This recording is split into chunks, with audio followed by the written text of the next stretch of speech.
Yeah, so one of the proudest moments for a self-sufficiency farmer is just being able to grow your own things and being able to harvest them at the end of it all. But we've experienced a very huge setback. Um, for those of you who saw our video on the grand tour, you saw the way the farm was lush and everything.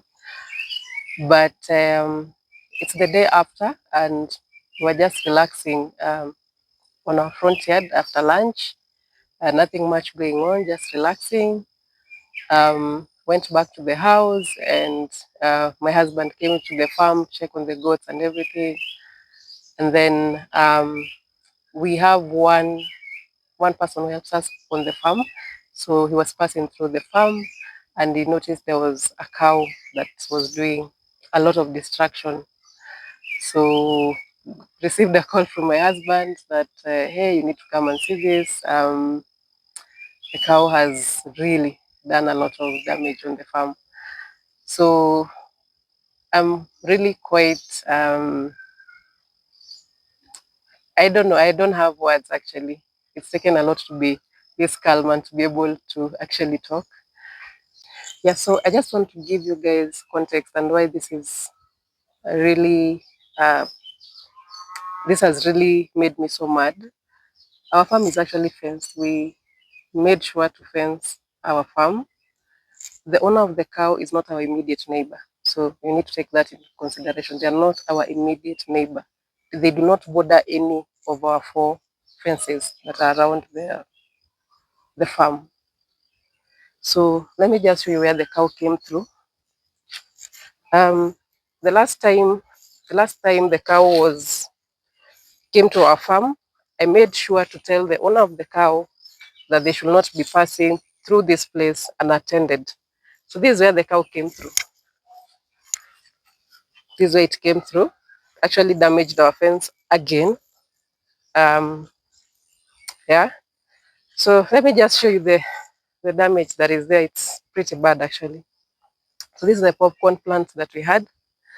Previously it ate about say 6 or so plants, but now it's eaten everything. This batch and the other batch. We had popcorn here as well. It's eaten everything.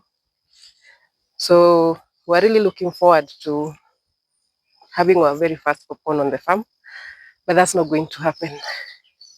So the other thing it's done, this bed had very lush sweet potato vines. It's eaten almost all the sweet potatoes.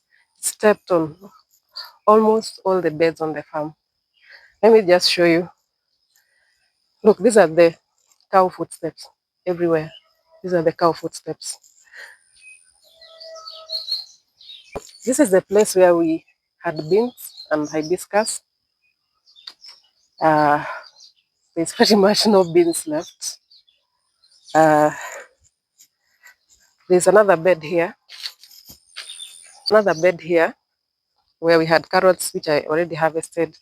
We have some lettuce and all that. I don't think we showed this bed in the tour, but look, this is the cow's, um, what is it called, stool. And this was a different variety of collards that we had grown. It's eaten everything.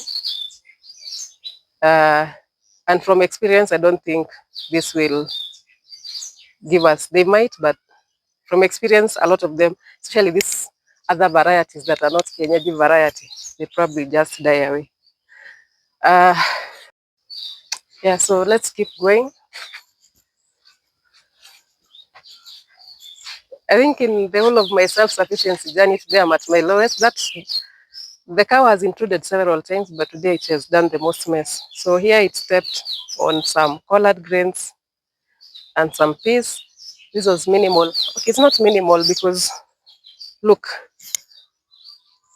it's eaten a lot of collard greens. I'm not sure what the criteria was because it was just all over the place. And this is just the small part of it. Let's go to the rest of the farm and see.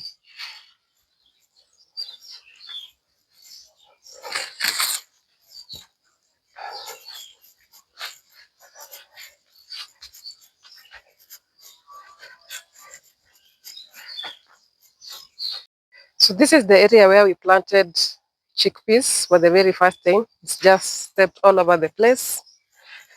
It's stepped on the pineapples, uh, damaged some leaves.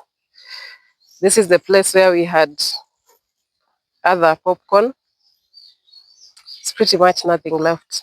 So no popcorn for this season. It was the very first time that we had popcorn on the farm. Uh, sorry for all the emotions. It's very, yeah, it stepped on the carrots, stepped on this area with carrots. It's really messed up, by the way. It's stepped there. It stepped on most of the beds. I want to show you this bed with strawberries. See how it's just gone damaging crops.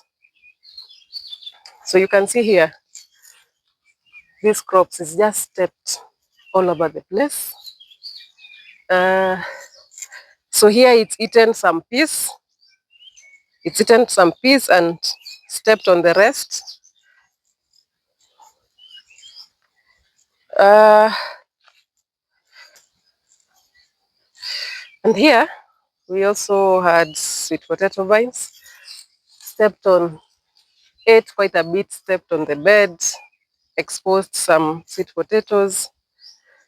Then it came here,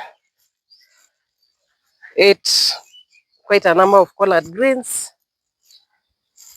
And finally, this was some white maize that we had here. Yeah, you can see what it has done. So it's quite sad, actually.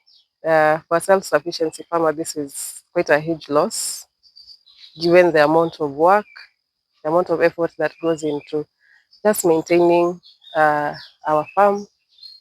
It's a lot of effort. And the fact that the owner of the cow lacks empathy. You know, when something happens, even before you start explaining, just say sorry. You know? So the fact that he lacks empathy is just really out of this world. I'm not even sure how.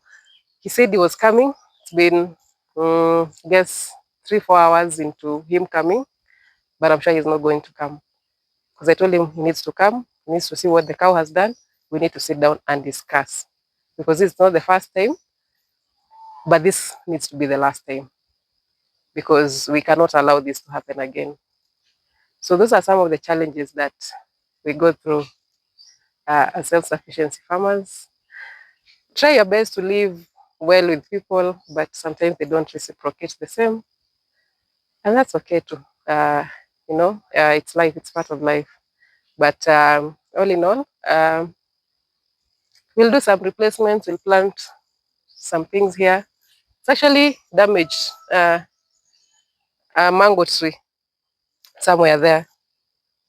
Yeah, so we'll see you on the next video. This was quite a sad one, but it's life. Bye-bye.